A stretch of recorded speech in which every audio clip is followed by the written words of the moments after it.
Salut à toutes et à tous et bienvenue dans cette nouvelle vidéo qui va détonner un petit peu par rapport à d'habitude. Aujourd'hui je parle pas Photoshop, je parle pas Illustrator ni quoi que ce soit, on va parler d'un sujet qui peut être clivant et qui pourtant est assez important. On va parler intelligence artificielle et plus particulièrement Firefly. Firefly, c'est la nouvelle intelligence artificielle proposée par Adobe qui est actuellement en bêta et dont j'ai eu la chance d'avoir l'accès. Je vais vous présenter comment ça fonctionne, qu'est-ce que c'est le principe, qu'est-ce que ça peut changer pour nous créatifs dans les prochaines années, et comme ça vous aurez aussi mon point de vue.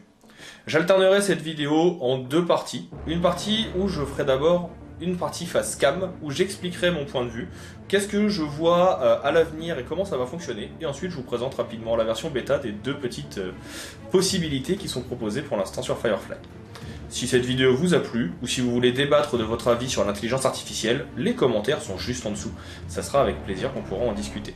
Si jamais la vidéo ne vous a pas plu, dites-le également, c'est toujours important de pouvoir échanger. Et puis, pour ma part, je vous dis maintenant à tout de suite pour cette vidéo qui est un petit peu différente de d'habitude.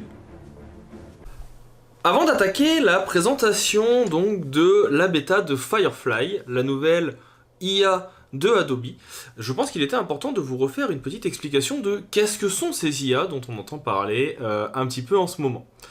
C'est quelque chose qui s'est beaucoup développé ces derniers mois. Je le dis tout de suite, je ne suis pas un spécialiste, j'ai juste un avis sur la question que je vais vous partager, et ensuite on verra comment fonctionne l'outil.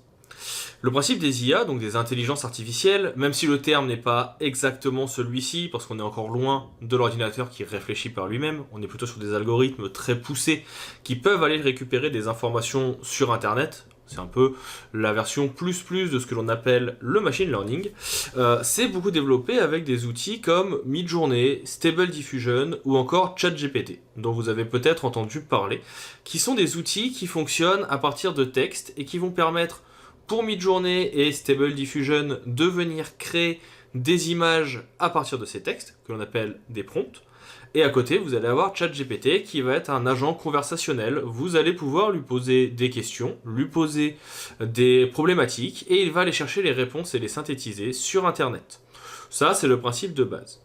Ça se développe beaucoup dans le milieu digital, dirons-nous, numérique, depuis maintenant presque 2 ans, même si c'est quelque chose qui a plutôt une dizaine d'années. Et on le retrouve également de plus en plus donc, dans les milieux un petit peu plus ouverts, un petit peu plus amateurs, via les réseaux sociaux. Ça a posé pas mal de questions au milieu artistique, le milieu du concept art, de l'illustration, mais aussi au milieu du design. Tout simplement parce qu'il y a des soucis de droit d'auteur. Les images récupérées étant des images étant utilisées sur Google, sur DeviantArt, sur Behance et tout autre outil où les images sont disponibles. Les logiciels ne s'inquiètent pas de quels sont les droits d'auteur et donc du coup on s'est retrouvé avec des illustrations sur la limite de la légalité. Il y a un petit flou juridique à l'heure actuelle. Bien sûr, qui dit créativité et dit outils digitaux, dit forcément Adobe, vous vous en doutez. Ça fait maintenant quelques années qu'ils travaillent sur les outils, avec par exemple leur algorithme de machine learning Adobe Sensei, qui a permis ces 5-6 dernières années d'avoir des outils de remplissage par le contenu, automatisé, les Neural Filters, qui permettent aussi via un algorithme par exemple de retravailler des photos. J'ai fait régulièrement des vidéos et des tutoriels sur la chaîne pour parler de cela. Et bien aujourd'hui, ils ont passé un cap suite aux différentes annonces de Midjourney et autres, en commençant à proposer leur propre algorithme ouvert à tous, du moins plus tard, et surtout disponible dans leur logiciel. Ce seront des outils qui, comme les autres par exemple, à partir de textes permettront de venir réaliser des images, ce qu'on appelle du text to image, à l'aide de prompts, ce que je vous montrerai dans quelques instants.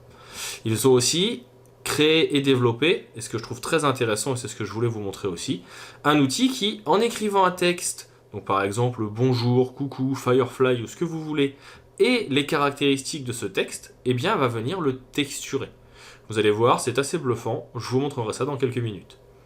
À côté de ça, ils ont annoncé aussi des éléments assez intéressants. Par exemple, le fait de venir mettre un outil 3D qui viendra directement, à l'aide d'un texte qui sera écrit, eh bien mapper cet élément. Transformer un texte automatiquement, un croquis directement en painting ou en dessin. venir remplacer sur une photo un endroit que vous avez peint par un autre élément. Par exemple, je viendrais peindre mon pull et je dirais que je veux une chemise, ça viendrait remplacer automatiquement le vêtement. Bref, énormément de possibilités. Pour l'instant, nous en sommes encore au balbutiement, du moins pour le public amateur. Vous allez vous rendre compte que c'est quelque chose qui va prendre beaucoup d'ampleur. Vous risquez d'en entendre parler dans les prochains mois. C'est pourquoi je voulais au tout prix aujourd'hui vous en parler et vous en faire une présentation. Plutôt que de parler et de faire cette présentation de vive voix à la caméra comme je le fais maintenant, on va passer directement sur Firefly. Vous allez voir comment ça fonctionne, vous allez voir le principe, et ainsi vous comprendrez un petit peu ce qui est mis en place. Si jamais vous avez des questions, si vous voulez débattre sur ce sujet, je suis disponible comme d'habitude dans les commentaires juste en dessous. Ce sera avec plaisir que j'échangerai avec vous. Dans tous les cas, je vous dis à tout de suite pour le reste de la vidéo. On regarde ça ensemble, et puis on découvre et on en prend plein les yeux.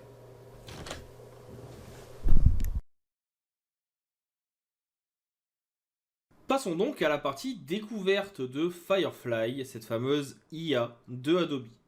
À l'heure actuelle, nous avons accès à deux parties, le text-to-image et le text-effect. Bien que d'autres soient à venir, le recolor vectoriel par exemple, ou encore d'autres qui sont en exploration et que vous pouvez retrouver dans la petite vidéo de présentation d'Adobe, qui ma foi est assez intéressante. Je vous la passe en x2 pour que vous puissiez voir rapidement un petit peu ce qui sera proposé. On va avoir des outils, hop, je me remets au début, de création. Donc là, le text to image qu'on va regarder ensemble. L'extension de vidéos et de photos à partir d'un texte, le changement d'un élément. L'amélioration des smart portraits que l'on retrouve déjà dans les Neural Filters. La modification de luminosité. L'intégration à partir d'éléments 3D. Ou encore la création de templates. Bref, pas mal de choses plutôt fortes que je suis impatient de voir.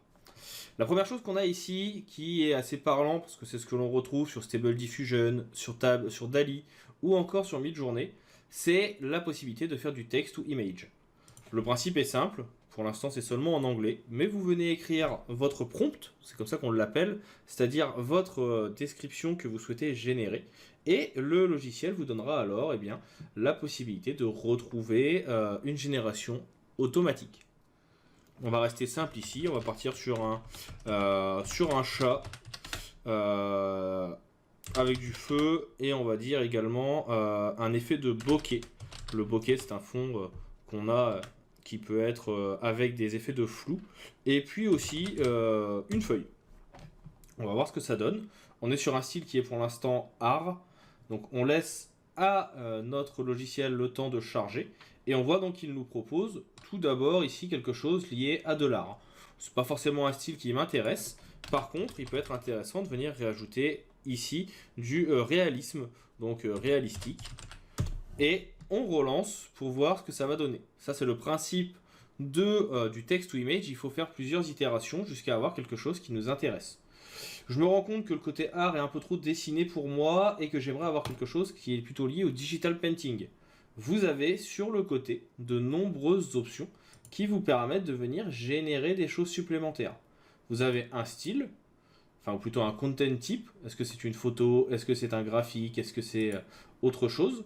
Vous avez différents styles que vous pouvez choisir. Est-ce que vous voulez du cyberpunk, de la 3D, du cartoon, de l'hyper-réalisme, etc. Donc là, vous pouvez venir choisir les différentes choses. Là, par exemple, moi, j'aimerais avoir quelque chose qui soit plutôt en pixel art. On va enlever le côté digital art. Voilà. Et on va venir ici faire une recherche supplémentaire. On relance la génération et on va regarder ce que ça nous donne. Donc là, on a un effet pixel art. Le pixel art ne nous plaît pas forcément. On aimerait de l'hyper réalisme. Donc là, on va venir taper hyper réalistique. Pour l'instant, je reste sur les styles artistiques, parce qu'on est sur des choses qui peuvent être intéressantes. On voit que la liste reste encore assez faible et on a toujours la même chose qui ressort pour le moment. Je rappelle qu'on est sur une bêta. Par contre, qu'est-ce que ça donne si on vient sur photo? Eh ben, on va attendre quelques instants et on va regarder donc ce qui se génère quand on demande une photo. Je vais juste enlever ici l'hyper réalistique. Voilà. Et on va juste garder la partie photo. Alors, ça prend quelques instants. Alors je pense que c'est l'effet de bokeh qui fait que c'est toujours la même chose qui ressort. Donc là, on va mettre un cat sphinx. Voilà. On va vérifier un petit peu ce que ça donne. Il faut de toute façon en général faire plusieurs essais pour avoir quelque chose qui nous intéresse. Voilà, là on va avoir quelque chose un peu plus réaliste. Peut-être que la feuille c'était pas forcément adéquate. On va essayer également, je sais pas, profil, parce que j'aimerais bien avoir quelque chose de profil plutôt que de l'avoir de face. Donc là, tout le travail de prompt va être assez complexe, hein, ça prend du temps de retrouver les bons mots, etc. Mais vous voyez qu'on peut commencer à avoir des éléments intéressants. On va y ajouter une lumière dramatique, et puis également, en termes de composition, d'avoir ce qu'on appelle un close-up. Et on va régénérer, voir ce que ça donne. Après, je passerai à l'autre option pour que vous puissiez voir aussi à quoi ça ressemble. Donc là, il me ressort à peu près la même chose. Bon, je suis pas hyper fan. J'en ai fait des meilleurs que celui-ci. C'est pas grave, on en trouvera d'autres. Là, vous pouvez quand même revoir ceux qui ont été réalisés par d'autres personnes, avec en plus le prompt qui a été utilisé. Hein. Donc là, par exemple, un koala dans une tenue d'astronaute rose. On va avoir ici une forêt mutante, etc. L'autre outil qui est intéressant, c'est dans Text Generate. C'est celui qui m'intéresse le plus. On va venir par exemple ici écrire tutoriel. Ou même mieux, on va prendre le nom de l'entreprise. OK Prod. Et puis je vais dire que j'aimerais avoir une lettre, ou en tout cas un texte, qui soit en métal, argent, ou plutôt de or and, on va dire, blue, avec un effet, alors blue en anglais, et un effect marbre. On laisse rechercher, on attend un petit peu. Donc là je fais des choses un peu poussées exprès pour voir les rendus. Ça m'intéresse aussi de voir le travail. Et donc là, vous voyez, on se retrouve avec des lettres en marbre, avec des veines bleues et le travail d'or, que je trouve très intéressant. On va avoir aussi la possibilité d'avoir ici plusieurs possibilités. Donc de proposer 4 effets différents avec le même prompt. On peut venir mettre une couleur de fond pour voir ce que ça donne. Donc là, par exemple, ça peut être intéressant de le voir sur le fond noir pour avoir le rendu. On peut essayer avec d'autres types de typos pour voir comment ça s'adapte. Et bien sûr, on a aussi des effets qui sont déjà préexistants, hein, que vous pouvez retrouver ici. L'effet donut, l'effet ice cream, popcorn, etc. qui sont déjà en place. Donc moi personnellement je trouve ça assez intéressant. Alors sur ceci il y a peut-être un peu trop de gouttes. Par contre là, si on va sur quelque chose d'un peu plus net, ça devrait avoir un meilleur rendu. Il y a encore un petit peu de travail à revoir de ce côté-là. Bon, c'est des choses qui arrivent. On peut également venir travailler, pourquoi pas, celle-là je l'avais trouvé très intéressante. Une fourrure de tigre mais de couleur violette. Donc on va essayer de faire des choses un peu surréalistes pour voir ce que ça donne. Et donc on va avoir voilà, une typo qui va être en peau de tigre. Est-ce qu'on la mettrait pas aussi avec un côté un peu serpent? On va avoir certainement le mélange des deux. J'avais fait des essais, voilà, on a le côté vraiment où il mélange la peau de serpent avec la texture de la peau du tigre. Je vais enlever ici juste le fond pour qu'on n'ait pas justement les petits effets qui apparaissent derrière. Donc là, je vais mettre un fond qui sera transparent. Et donc, on a des effets qui peuvent être un peu fous. On peut mélanger même des choses qui n'ont rien à voir. On veut un effet de marbre en plus qui apparaît. Donc, on va voir ce qu'il nous dit. Donc là, il a peut-être un petit peu plus de mal. On va lui enlever le côté serpent. Et après, je vais vous montrer une dernière chose que je trouve intéressante. Donc là, il a un peu de mal à faire le lien entre le marbre et la fourrure. Par contre, ce qui est intéressant, et ça je l'avais déjà essayé, voilà, on peut essayer du bois, un oiseau et du red and green, par exemple. Et potentiellement, alors ça marche mieux quand c'est des textes un peu plus larges, il va nous rendre un effet graphique qui peut être assez intéressant. Alors je dis pas qu'il va refaire la même chose, mais voilà, on a un travail avec un oiseau en bois qui apparaît, qui est présent dans les lettres, et donc vous voyez que ça donne des effets graphiques qui sont plutôt assez fous. Donc vous avez plusieurs possibilités. C'est généré automatiquement.